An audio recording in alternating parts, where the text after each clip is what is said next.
In public and throughout his writings, author James Baldwin displayed a never-ending hope for a better tomorrow. Fighting against homophobia and racism, he wrote to promote equality at all costs and inspires us to be persistent in fighting for recognition of our humanity.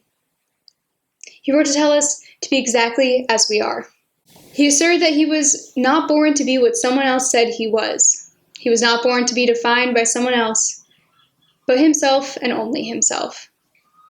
In a 1987 interview at the height of the AIDS epidemic, Baldwin was asked about the decriminalization of homosexuality and the prejudice against homosexuals. In response, he stated, "There's a prejudice that at one time was against homosexuals." At one time? Yeah, hold on. When it was a criminal offense, even. Then that's got removed. The law. And people started to appear to accept. Back, it comes again now because of AIDS. It never went anywhere. People's attitudes don't change because the law changes. I know that. And the homosexual questions like this, it's like what we call the racial question. Nobody, no man and no woman, is precisely what they think they are. Love is where you find it, and you don't know where it will carry you. And it is a terrifying thing. Love. It is the only human possibility, but it's terrifying. And a man can fall in love with a man, a woman can fall in love with a woman. There's nothing anybody can do about it. It's not in the province of the law. There's nothing you do with the church. And if you lie about that, you lie about everything. And no one has a right to try to tell another human being whom he or she can or should love. I'm Alexis Harrington, and welcome to Everyone's Gay, a look into queer history, as we take a look into the life of James Baldwin.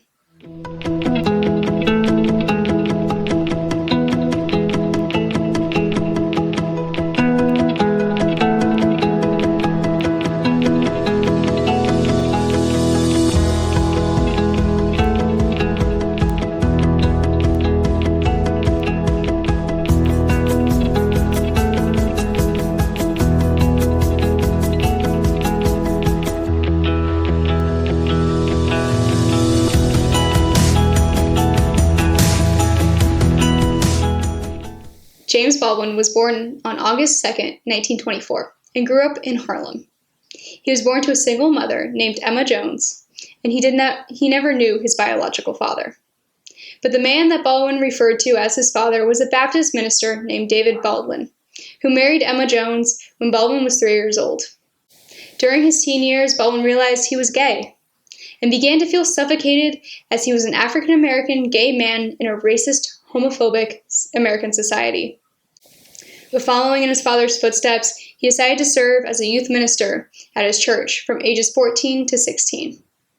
From an early age, Baldwin also had a passion for reading, and he developed his gift for writing during his years at school. He published numerous poems, short stories, and plays in his high school magazine, and his early work showed an understanding of literary devices that was extremely sophisticated for a young writer. After graduating from high school in 1942, he was forced to put his college plans on hold and help support his family.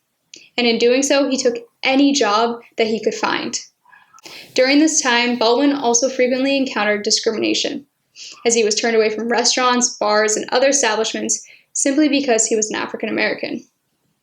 He decided to move to Greenwich Village in 1943, which was hopping with artists and queer people at the time, as the neighborhood was becoming a place where those who did not fit in with the rest of the society would be able to escape to. To learn more about Greenwich Village during this time, check out our episode on Stonewall, which goes into a brief discussion on Greenwich Village. In 1948, Baldwin decided to move to France in an effort to escape the racism and homophobia that he felt in the United States. He was 24 at the time, and while in France, Baldwin became infatuated with art, becoming an avid writer and poet. While in Paris, James Baldwin wrote his 1956 novel titled Giovanni's Room, which focuses on the events in the life of an American man named David living in Paris. David is left alone in Paris and begins an affair with an Italian bartender named Giovanni. Baldwin tackles themes such as social isolation, gender and sexuality, as well as conflicts of masculinity within the story of a young bisexual man trying to navigate the public sphere that rejects him on the core aspect of his sexuality. The novel fostered a broader public discourse of issues regarding same-sex desire. And there is an argument that David resembles Baldwin in Paris, as they both use Paris as an escape mechanism. But when asked about it, Baldwin denied, stating, "It is more of a study of how it might have been or how I feel it might have been. I mean, for example, some of the people I have met, we all met in a bar. There was a blonde French guy sitting at the table. He bought us drinks. And 2 or 3 days later, I saw his face in the headlines of the Paris paper. He had been arrested and was later guillotined. That stuck in my mind."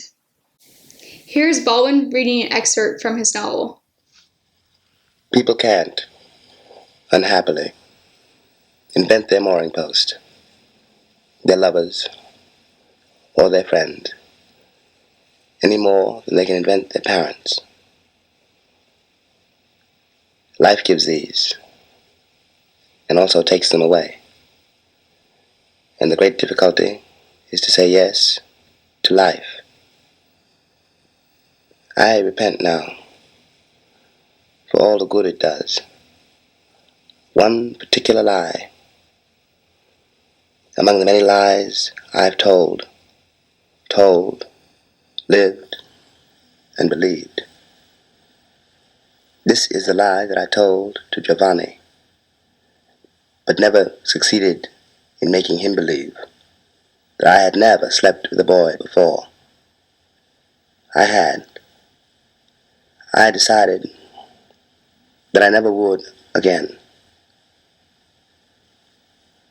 There is something fantastic in the spectacle I now present to myself of having run so far, so hard, across the ocean even, only to find myself brought up short once more before the bulldog in my own backyard. The yard in the meantime having grown smaller, and the bulldog bigger. Many of his books, essays, and interviews were passed over by critics at the time because of their open discussion of homosexuality and homophobia, written with passion and emotion. The term Baldwin-esque was coined referring to a shockingly articulate and flamboyant personality. And throughout his career, Baldwin continued to test the limits of the norms of society, writing what he wanted to. In the early 1960s, he became a very well-known spokesperson for civil rights and advocated for nonviolence, similar to that of Bayard Rustin, another gay black man during this time that we focused on in episode 5, so make sure to click the card above to watch that episode. Baldwin later received several literary honors and awards for his writings. In 1986, Baldwin was inducted as a commander in the National Order of the Legion of Honor, France's highest honor of merit for military and civil contributions. During the same year, he also traveled to the Soviet Union and met with Gorbachev to discuss world peace. Baldwin died of stomach cancer in 1987, living on a commune in France. To learn more about James Baldwin, check out these titles. The 2016 documentary, I Am Not Your, which envisions the book James Baldwin never finished, a radical narration about race in America using the writer's original words, as read by actor Samuel L. Jackson. Alongside a flood of rich archival material, the film draws upon Baldwin's notes on the lives and assassinations of Medgar Evers, Malcolm X, and Martin Luther King Jr. to explore and bring a fresh and radical perspective to the current racial narrative in America.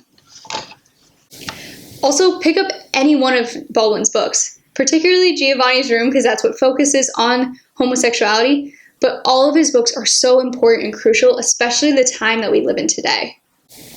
Speaking of which, check out the movie or read the book If Beale Street Could Talk, which was originally written by James Baldwin and is a love story set in Harlem in the early 1970s. It was made into a movie in 2018, and in fact, many of his books have been turned into movies, including Go Tell It on the Mountain, Baldwin's well-received first novel about 3 generations of African Americans from the South shortly after the Civil War who moved to Harlem in the 1930s, and was filmed for the PBS series American Playhouse in 1985. Lastly, check out the 1989 PBS's American Masters documentary series, which profiled him in the episode James Baldwin, The Price of a Ticket. I'm Alexis Harrington, and this has been Everyone's Gay, a look into queer history. If you like this video, make sure to hit like and subscribe and share it with your friends. Also find us on social media at Everyone's Gay Queer History. We're on both Facebook and Instagram. And if you found us there already, you know that we have a huge announcement that came out this week. We have stickers and swag available on Redbubble. So head over there and order yours now. There's a link in the description below. Also, if you're not following us on social media, make sure to do that because we have a special event going on. Again, I'm Alyssa Harrington, and this has been Everyone's Gay, a look in queer history. We'll see you next time.